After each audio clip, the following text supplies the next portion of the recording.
Student, good evening to all of you students. आज के class में हमें अपने न्यूट्रिशन साइंस के नेक्स्ट टॉपिक की शुरुआत करनी है। जहां भी पिछले क्लास में हमने अपने वसा यानी कि फैट वाले टॉपिक को कवर किया था, आज के क्लास में हमें कवर करनी है अपने विटामिन्स के टॉपिक को। हमने आपको पहले ही बताया कि जो भी न्यूट्रिशन साइंस से संबंधित, चाहे जो भी आपके एग्ज़ाम हो, किसी भी प्रिपरेशन के लिए हो, वो आपका टीचिंग से रिलेटेड, टीचिंग के लिए TGT, PhD, net, JRF, LT, JIC, assistant professor, RPSC first grade का, बीपीएससी तैयारी 4 का, बिहार स्टेट का, DSSB का, झारखंड का, किसी भी स्टेट का कोई भी टीचिंग का एग्ज़ाम है आपका। इसके साथ ही साथ आपको बता दें कि ASRB नेट का जो एग्ज़ाम करवाया जाता है, कंडक्ट करवाया जाता है, वो अभी एग्ज़ाम होने वाला है लास्ट अगस्त या सितंबर के फर्स्ट वीक में। तो वहाँ पे न्यूट्रिशन साइंस से बहुत ही ज़्यादा क्वेश्चन पुटअप किए जाते हैं। इसलिए जो भी आपकी क्लासेस है, आप खुद भी कंटिन्यू क्लास को अटेंड करिए, अपनी प्रिपरेशन को कंटिन्यू बनाए रखिए और आपके फ्रेंड सर्कल में जो भी स्टूडेंट है, जो भी कैंडिडेट है, उन तक इस क्लास को शेयर कर दीजिए, जिससे कि वो सभी जो अपनी क्लास को अटेंड कर सके और अपनी प्रिपरेशन को कर सके। ठीक है, हम आज की क्लास में अपने विटामिन के टॉपिक की शुरुआत करते हैं। यहाँ देखिएगा, जो विटामिन है, इस विटामिन में कुछ नॉर्मल पॉइंट पूछे जाते हैं। जब हमने आपको पोषक तत्वों के बारे में उसका क्लासिफिकेशन किया था, पोषक तत्वों का, उनकी मात्रा के आधार पे, उसके साथ ही साथ उसमें कार्बनिक तत्व है कि अकार्बनिक तत्व है, इसके आधार पे भी, तो उसमें हमने बताया था आपको कि ये जो विटामिन है, विटामिन सूक्ष्म मात्रिक पोषक तत्व है। सूक्ष्म मात्रिक पोषक तत्व का मतलब है कि ये ऐसा पोषक तत्व है जिसका शरीर में सूक्ष्म मात्रा में आवश्यकता होती है, बहुत ही दीर्घ मात्रा में नहीं बल्कि सूक्ष्म मात्रा में आवश्यकता होती है। लेकिन वहीं पे अगर हम इसमें कार्बनिक और अकार्बनिक तत्वों की बात करते हैं तो ये कार्बनिक तत्वों के अंतर्गत आता है। कौन? विटामिन। आगे देखिएगा, ये जो विटामिन है, ये विटामिन क्या करता है? रोग प्रतिरोधक क्षमता को बनाए रखता है। हमारा जो शरीर है, उस शरीर में इतनी क्षमता पहले से हो जाती है विटामिन की वजह से हमारे शरीर में, कि कोई भी रोग अगर हमारे शरीर में होने वाला होता है, कोई भी बैक्टीरिया या फिर कोई भी रोग अटैक करता है हमारी बॉडी पे, तो उससे लड़ने की क्षमता प्रदान करता है हमारा शरीर।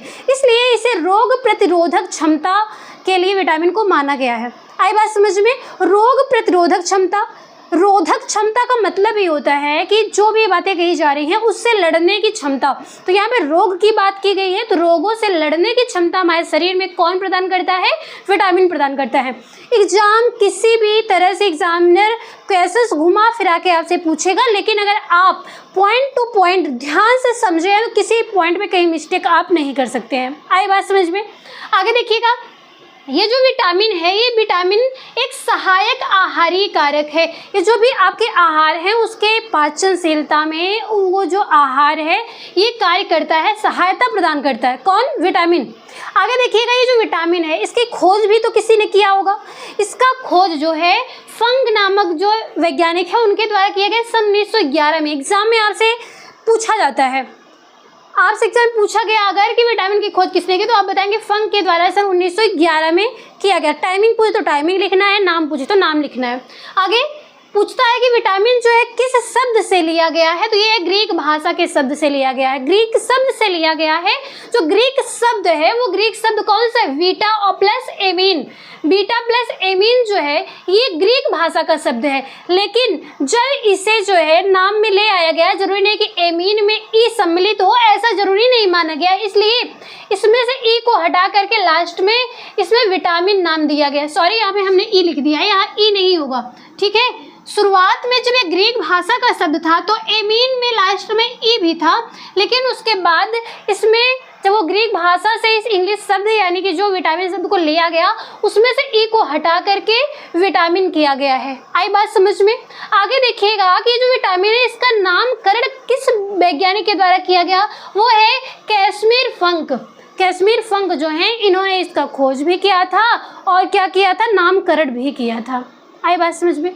आगे देखिएगा, ये जो विटामिन है, विटामिन का सिद्धांत दिया गया किसके द्वारा दिया गया, कौन से वैज्ञानिक के द्वारा दिया गया?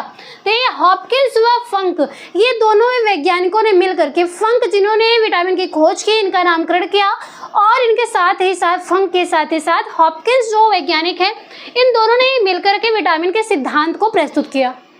आगे देखिएगा, विटामिन को पहले ही बताया गया कि ये रोग प्रतिरोधक क्षमता को बढ़ाता है। इसी बात को ध्यान में रखते हुए बताया गया कि एंटीऑक्सीडेंट, ये जो विटामिन है, विटामिन में विभिन्न प्रकार के इसके प्रकार बताए गए हैं। विटामिन ए है, बी है, सी है, डी है, ई है और इसके साथ के है। तो ये सभी जो विटामिन हैं, इन सभी विटामिन के प्रकार में बताया गया है कि एंटीऑक्सीडेंट विटामिन कौन से होते हैं? 3 होते हैं। संख्या में एंटीऑक्सीडेंट विटामिन 3 होते हैं। अभी आपको बताते हैं कि एंटीऑक्सीडेंट क्या होता है। 3 संख्या में होते हैं, जिसमें से विटामिन ए, विटामिन सी और विटामिन ई। ए, सी, ई, ये तीनों जो विटामिन है ये एंटीऑक्सीडेंट का कार्य करते हैं। एग्जाम में आपसे पूछा जाता है कि विटामिन जो है वो कौन कौन से विटामिन एंटीऑक्सीडेंट का कार्य करते हैं। उसमें से विटामिन ए, विटामिन सी और विटामिन ई होता है। आप लोग को बता दें कि चाहे वो आपके चेहरे के ग्लो को लेकर बात की जाए या फिर प्रजनन क्षमता की वृद्धि की बात की जाए, इन सभी में जो है विटामिन ए, सी, ई ये तीनों ही मुख्य रूप से कार्य करते हैं। कोई एक नहीं जिम्मेदार है, बल्कि 3 के तीनों विटामिन जिम्मेदार होते हैं। आई बात समझ में? बस फर्क ये है कि कुछ विटामिन की अधिकता ज़्यादा होती है आवश्यकता में, कुछ की कम होती है, लेकिन एंटीऑक्सीडेंट में ये तीनों को माना गया है, विटामिन ए, सी और ई को। अब ये देखिएगा, ये जो एंटीऑक्सीडेंट है इसका मतलब क्या होता है कि अवशिष्ट पदार्थों को नष्ट करना। आपके शरीर में खाद्य पदार्थ आप ग्रहण कर रहे हैं, उनसे जो भी पोषक तत्व आवश्यक है वो शरीर में जा रहा है, और इसके साथ ही साथ कुछ वेस्ट मटेरियल भी बचते होंगे। ब्लड सर्कुलेशन के द्वारा जो भी आदान प्रदान ब्लड का हो रहा है, सर्कुलेशन चल रहा है, इसके साथ ही साथ कुछ वेस्ट मटेरियल भी बचते होंगे उसमें से। तो ये जो है शरीर के द्वारा उत्सर्जित अंगों के द्वारा निकाल दिया जाता है। आपके शरीर में जो पसीना निकलता है, उस पसीने के द्वारा भी जो वेस्ट मटेरियल हैं वो पसीने के रूप में बाहर निकल रहे हैं। वो आवश्यक चीज़ें नहीं बल्कि अनावश्यक पदार्थों को ही शरीर से बाहर निकाल रहा है। तो आपके चेहरे पे देखते होंगे कि कुछ समय में ब्लैक ब्लैक से झुर्रियाँ पड़ने लगती हैं, दाने निकलने लगते हैं। तो ये सभी जो समस्याएं हैं वो क्या होती हैं? फ्री रेडिकल्स होती हैं, जिनकी वजह से ये समस्याएं उत्पन्न होती हैं। इसे मुक्त मूलक के नाम से जाना जाता है, हिंदी में इसे मुक्त मूलक कहते हैं। तो ये जो आपकी बॉडी पे, आपके फेस पे ये फ्री रेडिकल्स की वजह से ये समस्याएं देखने को मिलती हैं। इन सभी समस्याओं को नष्ट करने के लिए एंटीऑक्सीडेंट कार्य करता है। वो antioxidant vitamin A, vitamin C, vitamin E कार्य करता है। आई बात समझ में? एग्जाम में आपसे पूछा जाता है कि जो बॉडी के फ्री रेडिकल्स होते हैं, मुक्त मूलक तत्व होते हैं, जैसे यानी कि आप इतना समझ लीजिए कि आपका शरीर जो है वो एक मशीन के रूप में कार्य कर रहा है, जो भी चीज़ें आवश्यक है उसको उपयोग कर रहा है, लेकिन इसके बीच में उसमें कुछ कचरे उत्पन्न होते हैं। शरीर में जो भी आवश्यक चीज़ें उनको उपयोग किया जा रहा है, लेकिन इसके साथ ही साथ कुछ वेस्ट मटेरियल बचते हैं, जिनकी वजह से ब्लड सर्कुलेशन में या फिर शरीर के अन्य क्रियाओं में बाधा उत्पन्न होने लगती है। तो इन्हीं वेस्ट मटेरियल को ही फ्री रेडिकल्स के रूप में जाना जाता है, और इसी फ्री रेडिकल्स को ही खत्म करने के लिए एंटीऑक्सीडेंट का प्रयोग किया जाता है। और वो एंटीऑक्सीडेंट विटामिन का vitamin A, vitamin C, vitamin E कार्य करता है। आई बात समझ में? आगे देखिएगा, प्रो विटामिन की बात करते हैं। जो प्रो विटामिन है वो क्या है? प्रो का मतलब होता है प्राइम, जो पहले रखा जाए। इसमें देखिएगा, जो प्रो विटामिन होता है ये वास्तविक रूप में ग्रहण नहीं कर सकते हैं। जो प्रो विटामिन होता है उसे आप डायरेक्टली ऐसा नहीं कह सकते कि इस खाद्य पदार्थ में ये विटामिन मिलता है, हम इसको ग्रहण कर लें और डायरेक्टली हमारी बॉडी में आ जाएगा, ऐसा नहीं होता है। बल्कि इसमें ये होता है कि वास्तविक रूप में आप इसको ग्रहण नहीं कर सकते, बल्कि पूर्वगामी रूप को ग्रहण करते हैं। इसका मतलब है कि कुछ आप ऐसे तत्व को ग्रहण करते हैं जो आपके लीवर में, आपकी बॉडी में पहुंचने के बाद वो उस विटामिन में परिवर्तित हो जाता है। जैसे मान लीजिए कि आपकी बॉडी में विटामिन डी की आवश्यकता है, वो बाहर से आपको विटामिन डी नहीं मिलती है, जब वो आपके शरीर में इफेक्ट करता है तो दूसरी तत्वों के साथ अपक्रिया करने के बाद आपके शरीर में वो तत्व प्राप्त होता है, तो उसे ही क्या कहा जाता है? प्रोविटामिन के नाम से जाना जाता है। देखिएगा यहाँ पे पूर्वगामी रूप को, यानी कि कोई भी ऐसा खाद्य पदार्थ है जिससे आप उसके प्रोविटामिन रूप को ग्रहण कर रहे हैं, पूर्वगामी रूप को ग्रहण कर रहे हैं, फिर वो शरीर में जा करके परिवर्तित हो करके तब उस विटामिन के रूप में परिवर्तित हो रहा है जिसके आपके शरीर में आवश्यकता है, वो क्या कहलाता है? प्रोविटामिन कहलाता है। आई बात समझ में? आगे देखिएगा, एंटी विटामिन।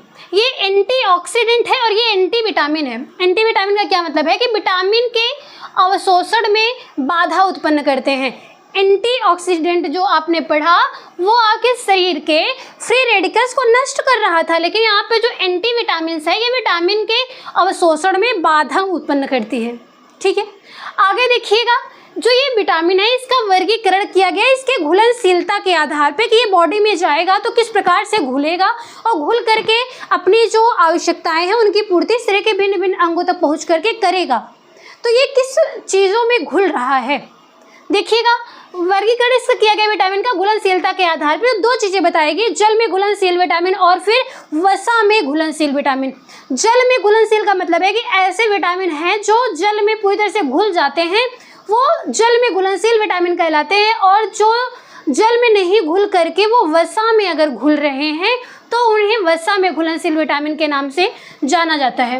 यानी कि वसा में घुलनशील विटामिन और फिर जल में घुलनशील विटामिन। अब आप ये देखिएगा कि जल में घुलनशील विटामिन कौन कौन से हैं, ये बी और सी, विटामिन बी विटामिन सी, ये जो दोनों विटामिन है ये जल में घुलनशील हैं, और वसा में घुलनशील ए डी ई के।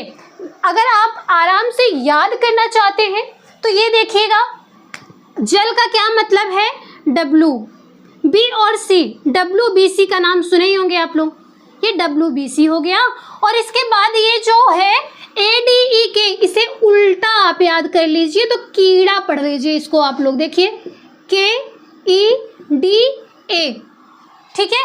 इसी विटामिन को के ई डी ए इस रूप में उल्टा लिख लेंगे, नाम तो वही है विटामिन के, विटामिन ए, विटामिन डी और विटामिन ए, लेकिन आपको याद करने में जो आसानी हो उसके लिए आपको याद करना है जल में घुलनशील WBC, डब्लू वाटर में घुलनशील है कौन सी विटामिन बी और सी, और वहीं पे वसा में घुलनशील विटामिन है कौन, कीड़ा। कीड़ा आप याद कर लीजिए, जो कीड़ा होता है वो वसा में गिरने के बाद मर जाता है। आप लोग देखे होंगे कि घर पे छाछ वगैरह जब महिलाएं बनाती हैं तो वहाँ क्या देखने को मिलता है, कोई मक्खन गिर गया, थोड़ा सा दूध या फिर तेल वगैरह कहीं पे किसी प्लेट वगैरह में आप रखे हों कोई कार्य करते समय, तो उसमें मक्खियाँ गिर रही हैं, कोई कीड़े गिरते हैं, उसमें लथपथ से होने लगते हैं ना, वो कीड़ा मरने लगता है। तो वैसे याद कर लीजिए कि वसा में वो घुल रहे हैं कौन, कीड़े घुल रहे हैं। हकीकत में कीड़े घुल नहीं रहे हैं, आपको याद करने के लिए बताया जा रहा है कि जो वसा में घुलनशील विटामिन है वो कीड़ा के रूप में आप याद कर लेंगे विटामिन ए डी ई के को, और बहुत ज़्यादा तो है नहीं, इसे आप लोग वैसे भी याद कर सकते हैं। आई बात समझ में, ये हो गया आपका वसा, ये विटामिन का वर्गीकरण, जल में घुलनशील विटामिन और फिर वसा में घुलनशील विटामिन। अब एक एक करके आप इससे जो है डीपली पढ़ते जाएंगे कि विटामिन ए से संबंधित कैसे क्वेश्चन एग्जाम में पुटअप किए जा रहे हैं, बी सी डी ई के जो भी है इससे संबंधित। देखिएगा सबसे पहले विटामिन ए के बारे में, जो विटामिन ए है इसका रासायनिक नाम बताया गया है वो है रेटिनॉल। जो विटामिन ए है इसका रासायनिक नाम है रेटिनॉल, ठीक है। आगे विटामिन ए की खोज किस विद्वान के द्वारा किया गया, किस वैज्ञानिक के द्वारा, डॉक्टर मैकालम। आपसे एग्जाम में पूछा जाता है कि विटामिन ए की खोजकर्ता कौन है, तो आप लिखेंगे डॉक्टर मैकालम। जरूरी नहीं कि एग्जाम में पूछा ही जाए, लेकिन अगर बाय चांस पूछा ही जाता है तो आप लोग ऑप्शन में से डॉक्टर मैकालम को ही सिलेक्ट कर लेंगे। आप लोग इसको अच्छे से याद कर लीजिए। आगे है जो विटामिन ए है, हमने अभी आपको बताया कि इसे जो है वास्तविक रूप में ग्रहण नहीं कर पाते हैं, इसके पूर्वगामी रूप को ग्रहण करते हैं। तो इसका जो पूर्वगामी रूप है विटामिन ए का वो है बीटा कैरोटीन। विटामिन ए का पूर्वगामी रूप है बीटा कैरोटीन, ठीक है। ये यकृत यानी कि लीवर में पहुंचता है, फिर वहाँ पे ये जा करके विटामिन ए में परिवर्तित हो जाता है। डायरेक्टली आपको किसी खाद्य पदार्थ से विटामिन ए नहीं मिल रहा है, बल्कि आप जो है इसके पूर्वगामी रूप बीटा कैरोटीन को ग्रहण करते हैं। उसके बाद ये जब लीवर में पहुँचता है वहाँ पे ये परिवर्तित होकर के विटामिन ए का रूप प्राप्त करता है, फिर ये शरीर की आवश्यकताओं की पूर्ति करता है। आगे देखिएगा, इस विटामिन ए को एंटी रतौंधी भी कहते हैं। एंटी रतौंधी का मतलब है कि जो रतौंधी हो रही है आपकी आँखों में, रतौंधी का क्या मतलब होता है, नाइट ब्लाइंडनेस इंग्लिश में कहते हैं, नाइट के टाइम पे दिखाई न देना, ठीक है, ये नाइट ब्लाइंडनेस। इसके बाद रतौंधी रोधी भी कह सकते हैं, इसी को आप एंटी रतौंधी, दो में से कोई भी नाम आप याद कर सकते हैं, एंटी रतौंधी या फिर रतौंधी रोधी। अगर आप ये चीज़ें ग्रहण करते हैं विटामिन ए से संबंधित या फिर विटामिन ए के प्राप्त होने वाले स्रोतों को अगर आप ग्रहण करते हैं, तो अगर आपको रतौंधी की समस्या है तो वो ख़त्म हो सकती है। कब ख़त्म हो सकती है, जब आप विटामिन ए के स्रोत को ग्रहण करेंगे अपने खाद्य पदार्थ के रूप में। ठीक है। जिस भी व्यक्ति को रतौंधी हो, नाइट ब्लाइंडनेस की समस्या हो, उसे विटामिन ए से भरपूर खाद्य पदार्थों को आप उसके आहार में प्रोवाइड कीजिए, उसकी ये समस्या खत्म हो जाएगी। आगे एंटी इन्फेक्शन, जो हमने आपको बताया जो विटामिन है ये पहले रोग प्रतिरोधक क्षमता का कार्य कर रही है, तो इसी प्रकार से बताया गया शरीर में कोई भी इन्फेक्शन होता है तो उसमें एंटी का काम कर रहा है, यानी कि उससे बचाने का काम कर रहा है। इन्फेक्शन रोधी होता है, इन्फेक्शन को बचाने का कार्य करता है। इसके बाद है प्रजनन में वृद्धि, जो प्रजनन क्षमता है, प्रजनन क्षमता में वृद्धि भी हो रही है विटामिन ए की भी वजह से।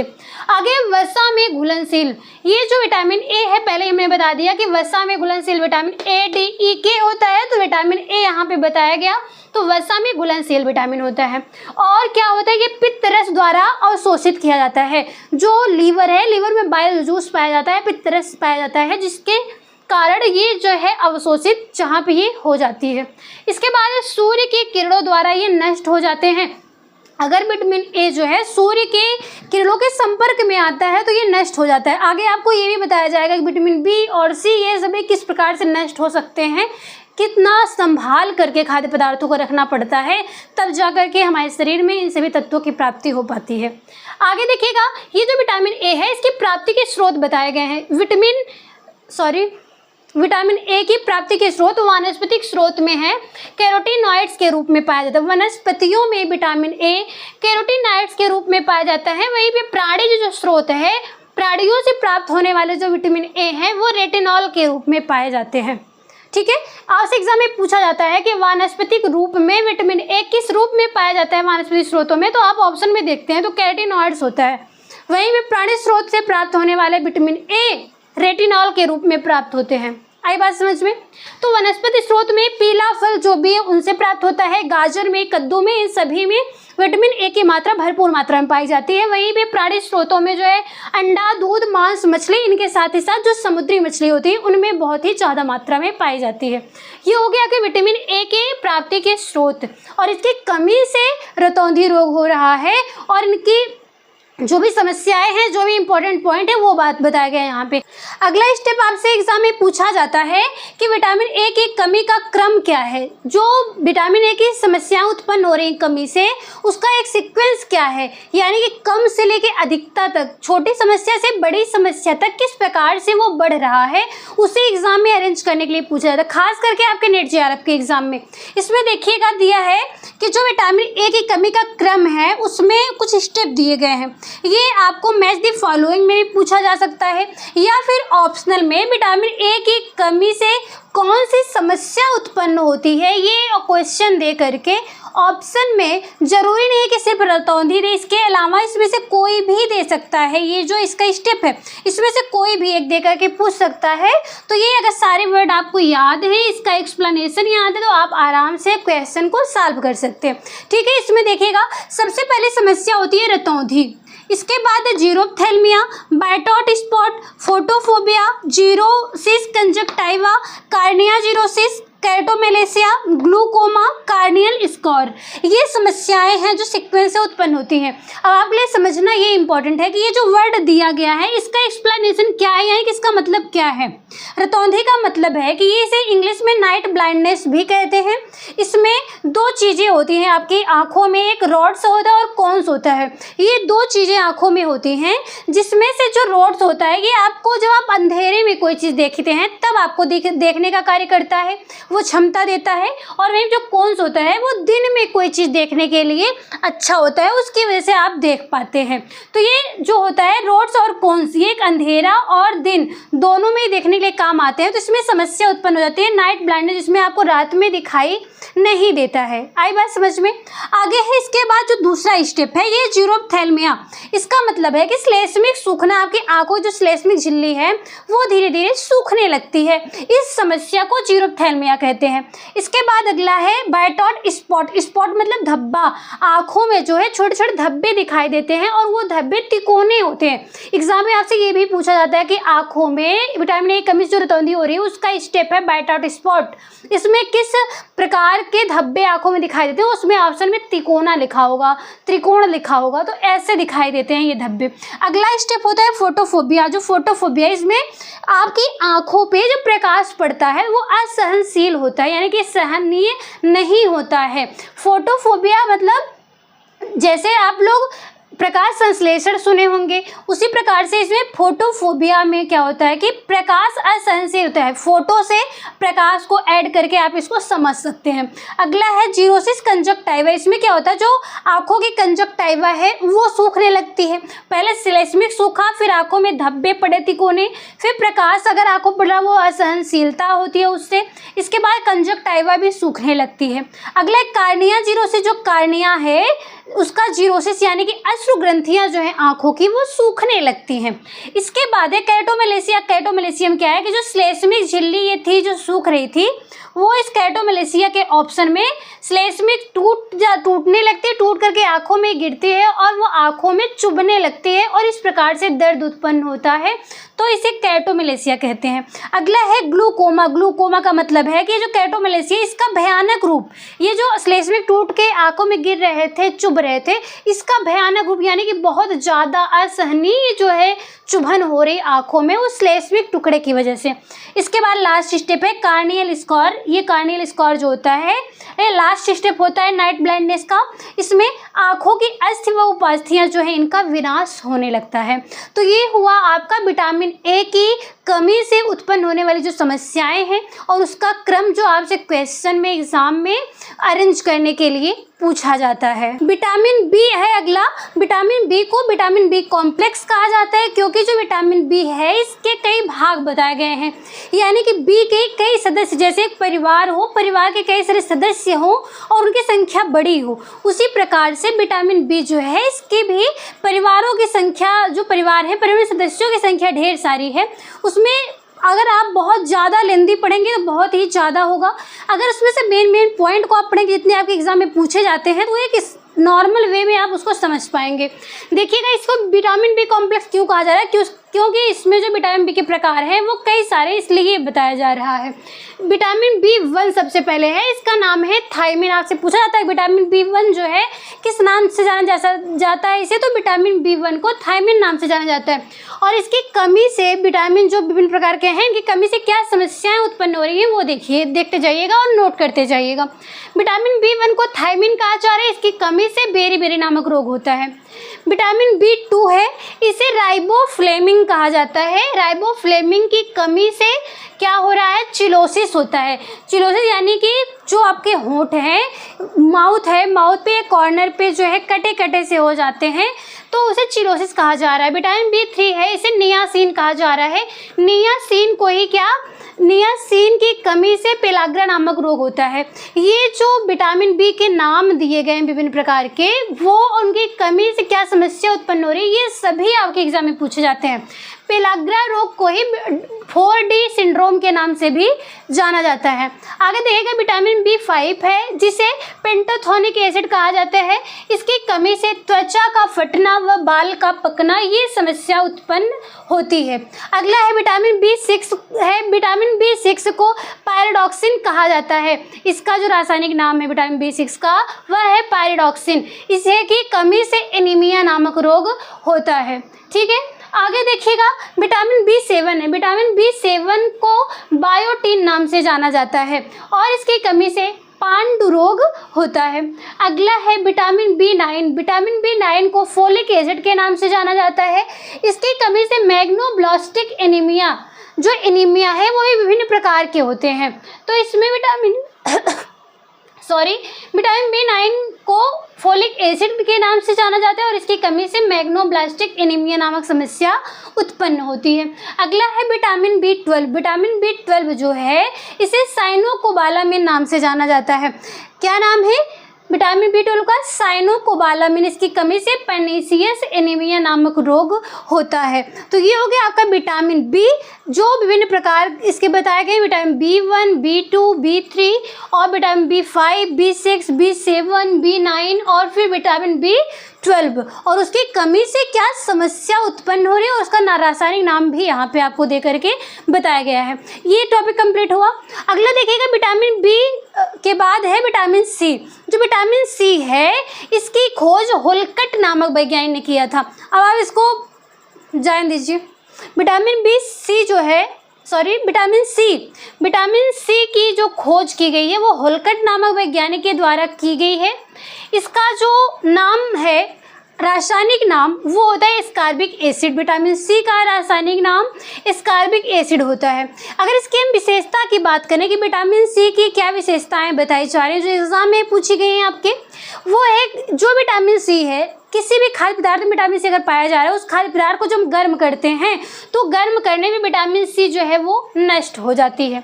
अगला है धुलने पर नष्ट। अगर हम ऐसे खाद्य पदार्थ को धुल रहे हैं जिसमें विटामिन सी पाया जा रहा है तो भी वो नष्ट हो जाता है। यही बात है आपको विटामिन बी में था। विटामिन बी जो है किसी भी खाद्य पदार्थ में अगर पाया जा रहा है, उसको आप धुल देते हैं तो वो नष्ट हो जाती है। किसी भी खाद्य पदार्थ में अगर आप जो है मीठा सोडा जिसे कहते हैं आप लोग, अगर उसको डाल देते हैं खाने में, उसमें से विटामिन बी नष्ट हो जाता है। इसलिए खाद्य पदार्थों में मीठे सोडे जो आप खाने के लिए प्रयोग करते हैं, खाने का सोडा कहा जाता है, बेकिंग सोडा, उसे आपको प्रयोग नहीं करना चाहिए क्योंकि उससे विटामिन बी नष्ट हो जाता है।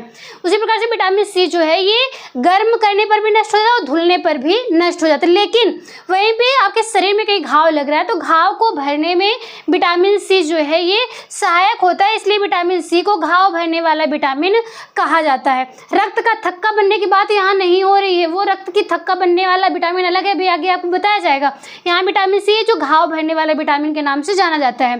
दूध में अनुपस्थित होता है, विटामिन सी दूध में उपस्थित नहीं होता है। इसके अतिरिक्त सभी विटामिन जो है दूध में पाए जाते हैं लेकिन विटामिन सी नहीं पाया जाता है। अगला है रक्तचाप नियंत्रण। जो ब्लड प्रेशर है उसके नियंत्रण में भी विटामिन सी जो है सहायक होता है। मानव मूत्र में भी विटामिन सी की मात्रा उपलब्ध होती है। एग्जाम में आपसे क्वेश्चन पुटअप किया गया है कि मूत्र जो है उसमें कौन सा विटामिन पाया जाता है, तो विटामिन सी मूत्र में पाया जाता है। अगला है जो पॉइंट है इसमें विटामिन सी के अंतर्गत कि विटामिन सी के प्राप्ति के स्रोत क्या क्या है, तो देखिएगा आंवला है, खट्टे फल, इस प्रकार के जो भी खट्टे फल हैं उसमें विटामिन सी पाया जाता है। नींबू हो गया, संतरा हो गया, ये सभी में विटामिन सी पाया जा रहा है। आंवला तो बताया हमने। इसके बाद हरी मिर्च, हरी मिर्च आप लोग खाते हैं, खाने के बाद सी सी की आवाज़ आ रही है तो सी से याद कर लीजिए कि हरी मिर्च में जो है विटामिन सी की मात्रा पाई जा रही है। विभिन्न प्रकार के खाद्य पदार्थ दिए गए होते हैं तो आपको उसमें से बताना होता है कि इसमें कौन से विटामिन पाए जाते हैं, तो ऑप्शन में आप उसको सिलेक्ट करते हैं जो भी विटामिन होता है। उसी प्रकार से यहाँ पे हरी मिर्च को बताया गया, टमाटर हो गया, चीकू हो गया, आलू हो गया, इन सभी में जो है विटामिन सी पाया जाता है। ये हो गया। आगे है कि विटामिन सी अगर शरीर में इसकी कमी हो जाती है तो उसके क्या लक्षण दिखाई देते हैं, क्या समस्या उत्पन्न होती है, तो विटामिन सी की कमी से स्कर्वी नामक रोग होता है। इसके साथ साथ मसूड़ों से खून आना, ये समस्या किसकी है, विटामिन सी की। तो विटामिन सी से संबंधित जो इंपॉर्टेंट पॉइंट था ये हमने यहाँ पे कवर किया है। आगे देखिएगा विटामिन डी, विटामिन डी के बारे में जो भी इंपॉर्टेंट पॉइंट है उसको देखिएगा और समझिएगा। विटामिन डी की खोज जो है हॉपकिंस नामक वैज्ञानिक के द्वारा किया गया है। एग्जाम में आपसे पूछा जाता है कि विटामिन डी की खोज किसके द्वारा किया गया है, तो हॉपकिंस के द्वारा किया गया। इसकी विशेषता कुछ बताई गई है, देखिएगा एक एक पॉइंट नोट करते जाइएगा। यहाँ पे हमने एक साथ में लिखा है, आप लोग नंबरिंग करके भी लिख सकते हैं या वैसे भी लिख सकते हैं। विटामिन डी जो है इसे हार्मोन्स विटामिन के नाम से जाना जाता है कि हार्मोन्स जो है आपकी बॉडी में उसके लिए इंपॉर्टेंट होता है। सनसाइन विटामिन, सनसाइन विटामिन क्यों, क्योंकि सूर्य के प्रकाश से प्राप्त हो रहा है, इसलिए इसे सनसाइन विटामिन के नाम से भी जाना जाता है। दांत व अस्थि निर्माण में सहायक होता है। विटामिन डी जो है आपकी अस्थियों उपास्थियों के निर्माण में सहायक होती है। तेजी से मानव शरीर में बनने वाला विटामिन, आपसे एग्जाम पूछा जाता है कि कौन सा ऐसा विटामिन है जो मानव शरीर में बहुत ही तेजी से बनता है, बहुत ही जल्दी से बनता है, तो वो होता है आपका विटामिन डी। आगे सब्जियों में अनुपस्थित होता है। विभिन्न प्रकार के जो आप खाद्य पदार्थ सब्जियों को ग्रहण करें खाद्य पदार्थ के रूप में, उसमें विटामिन डी की मात्रा नहीं पाई जा रही है। कैल्शियम और फास्फोरस के संश्लेषण में सहायक होता है। आप जो अपने खाद्य पदार्थों के द्वारा बॉडी के लिए कैल्शियम और फास्फोरस ग्रहण करें, उसका संश्लेषण में विटामिन डी जो है ये सहायक होता है। आगे बताया गया है कि विटामिन डी की प्राप्ति के स्रोत क्या क्या हैं। आपको तो पहले बताया गया कि ये सब्जियों में अनुपस्थित होता है, लेकिन इसके अतिरिक्त किसमें पाया जा रहा है, इसके पहले आपको यही बताया गया कि सनसाइन विटामिन यानी कि सूर्य के प्रकाश से प्राप्त हो रही एक स्रोत, तो ये पता हो गया। अगला है कि कार्ड मछली के लीवर तेल में, जो मछलियाँ हैं उसके जो लीवर है उससे तेल प्राप्त हो रहे हैं, उसमें जो है विटामिन डी की मात्रा पाई जा रही है। अगला है सूर्य के प्रकाश से प्राप्त हो रहा है। मांस, अंडा, दूध, इन सभी में जो है विटामिन डी की मात्रा पाई जा रही है। अगला इसका बताया गया है कि जो विटामिन डी है इससे पूछा जाता है कि इसका रासायनिक नाम क्या है। जिस प्रकार से आपने देखा विटामिन सी को एस्कॉर्बिक एसिड के नाम से जाना जाता है, उसी प्रकार से विटामिन डी को कैल्सीफेरॉल नाम से जाना जाता है। आगे देखिएगा जो विटामिन डी है इसके कमी के रोग उत्पन्न हो रहे हैं। कौन से? रिकेट्स मतलब सूखा रोग जो कि बच्चों में होता है। इसके साथ ही साथ ऑस्टियोमैलेशिया जो वयस्कों में, जो वयस्क व्यक्ति हैं उनमें ऑस्टियोमैलेशिया पाया जाता है। इसके साथ ही साथ ऑस्टियोपोरोसिस पाया जाता है। ऑस्टियोपोरोसिस यानी कि जो वयस्क व्यक्तियों में, वृद्ध व्यक्तियों में हड्डियों में छिद्र उत्पन्न होने लगते हैं, उसे ऑस्टियोपोरोसिस के नाम से जाना जाता है। तो ये सारी जो समस्याएं बताई गई, रिकेट्स, ऑस्टियोमैलेशिया, ऑस्टियोपोरोसिस, ये सब क्या है? विटामिन डी की समस्याएं हैं। तो ये हो गया आपका विटामिन डी से संबंधित जो भी इम्पोर्टेंट पॉइंट यहाँ पे आपके एग्जाम के लिए बहुत ही इम्पोर्टेंट था। अगला है विटामिन ई। जो विटामिन ई है इसकी खोज की गई है इवांस के द्वारा। जो इवांस वैज्ञानिक है इनके द्वारा विटामिन ई की खोज की गई। नाम इसका क्या है? रासायनिक नाम विटामिन ई का टोकोफेरॉल। विटामिन ई का रासायनिक नाम टोकोफेरॉल होता है। इसके बाद इसकी कुछ विशेषताएं जो इम्पोर्टेंट है वो क्या है? सुंदरता के लिए इम्पोर्टेंट होती है विटामिन ई, और इससे भी ज़्यादा इम्पोर्टेंट है प्रजनन क्षमता के लिए विटामिन ई इम्पोर्टेंट होता है। इसमें देखिएगा जो विटामिन ई है इसकी प्राप्ति के स्रोत क्या बताए गए हैं। इसके जो कार्य थे वो तो आपने देखा कि सुंदरता के लिए इम्पोर्टेंट है, प्रजनन क्षमता के लिए इम्पोर्टेंट है। वहीं पर इसके स्रोत की अगर बात करते हैं तो गेहूँ के जो अंकुरित हैं, अंकुर हैं, उनके जो तेल बनाए जाते हैं उनमें पाया जाता है। अंकुरित अनाजों में पाया जाता है, वसा में पाया जाता है, तेल, घी, इसके साथ साथ सोयाबीन, अंडे की चर्बी, इन सभी में क्या पाया जाता है? विटामिन ई पाया जाता है। इसके बाद है ई। विटामिन ई से अगर इसकी कमी होती है तो क्या समस्या उत्पन्न हो रही है? चेहरे पर झुर्रियाँ देखने को मिलती हैं, बाझपन देखने को मिलता है और नपुंसकता देखने को मिलती है। एग्जाम में आपसे क्वेश्चन पुटअप किया था, ये जो बाझपन है ये महिलाओं से संबंधित है, वहीं पे जो नपुंसकता है ये पुरुष वर्ग से संबंधित है, और दोनों में प्रजनन क्षमता की ही कमी की बात की गई है। आगे है कि विटामिन के। विटामिन ई के बाद देखिए विटामिन के। विटामिन के जो है इसकी खोज डेजी नामक वैज्ञानिक के द्वारा किया गया। नाम है इसका रासायनिक नाम फिलोक्विनोन है, नेफ्थोक्विनोन है। इन दोनों में से कोई भी ऑप्शन में दिया होगा तो वो आप सिलेक्ट कर लेंगे। इसके बाद अगर विटामिन के की विशेषता की बात करते हैं तो ये सबसे ज़्यादा इंपॉर्टेंट होता है। रक्त का थक्का जमाने के लिए विटामिन के का प्रयोग किया जाता है। अगर शरीर में विटामिन के की कमी हो जाती है तो चोट लगने पे ब्लड का जो है थक्का नहीं बन पाता है। देखिएगा इसकी प्राप्ति के स्रोत की जो बात करें अगर, तो अंडा, मांस, मछली, सोयाबीन, हरे पत्तेदार सब्जियां, टमाटर, इन सभी में जो विटामिन के भरपूर मात्रा में पाए जाते हैं। और इसकी कमी क्या है? तो जो इसकी उपस्थिति के कारण जो ब्लड का थक्का बन रहा है वही ब्लड का थक्का नहीं बन पाता है, यानी कि रक्त का थक्का न जमना, इसकी कमी की समस्या है। आगे देखिएगा विटामिन सभी जो बताए गए, जल में घुलनशील विटामिन, वसा में घुलनशील विटामिन, यानी कि WBC वाटर जो जल में घुलनशील था, फिर वसा में ADE, इतना बताया गया। इसके अतिरिक्त कुछ अन्य भी बताया गया है जो एग्जाम में पूछा गया है आपसे। देखिएगा विटामिन पी है। विटामिन पी को फ्लेवेनाइड्स के नाम से जाना जाता है, और जो फ्लेवेनाइड्स है आपको भी आगे बताया जाएगा। विभिन्न प्रकार के लवक जो वर्णक हैं बताए जाएंगे, कौन से खाद्य पदार्थ में कौन से वर्णक पाए जा रहे हैं, तब आपको ये चीज़ें फिर से बताई जाएंगी।